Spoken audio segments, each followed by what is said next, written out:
Meron tayo ditong gagawing electric fan. Itong brand, ayan, 3D New Generation Silent Wind. Subukan natin kung ito may response. Hindi natin siya ng 1. Okay, 1. Wala, 2, 3. Bali, yung motor niya ay walang ugong.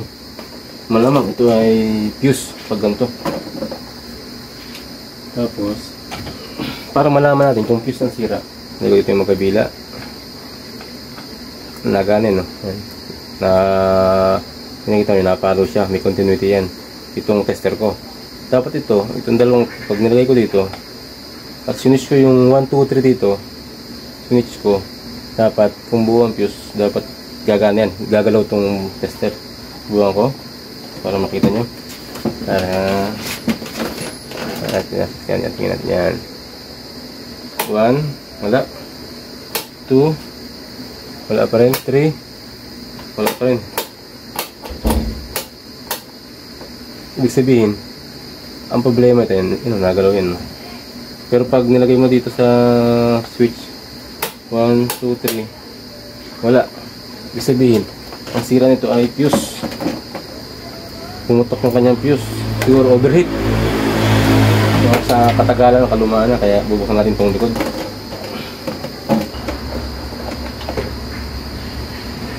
Ayan.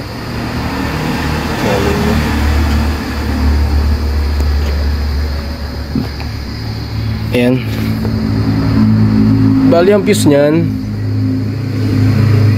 ay ito sa ibabaw. Yan ang fuse niyan. Yan, kung nakikita nyo, ang fuse niyan ay ito. Yan, itong fuse niyan. Yan. So, pati yung capacitor, kung napapansin nyo, yan, no? Putok na rin yung kanyang capacitor. Kaya palitin na rin yung capacitor niyan. Gawin natin ay baklasin natin, at yung fuse papalitan natin, pati yung capacitor. Bali, nung nabuksan ko siya, kung mapapansin nyo, meron siya ditong wire. Siguro pumutok na dati ang fuse nito, ngayon nirekta na. Yan, kung titignan nyo, diba? Ang sekreto. Ito siguro naging sinundot niya lang yung gumawa. Siguro wala siyang fuse na pampalit, kaya ang ginawa niya, ito na lang, nirekta niya dito. Yan, kung napapansin nyo, yan ito, ginawa ko muna dyan, nirekta ko muna kasi sinubukan ko muna kung okay pa yung kanyang windings, kasi ginawa niya, nirekta niya dati, kaso sinundot niya lang, ginamitan niya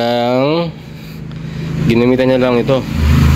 Kaya ngayon sinubukan ko muna rekta para testingin ko dun sa tester kung may continuity na, para malaman natin kung always pa yung windings.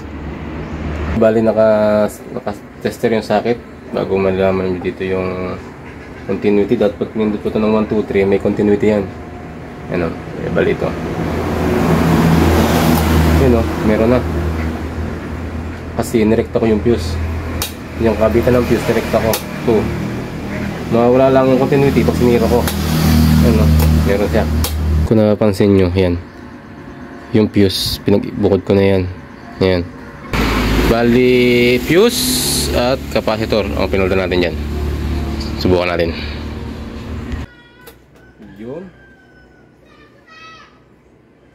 Magsuswing pa siya. 1, 2, 3. Lakas ng hangin. Bagong capacitor eh.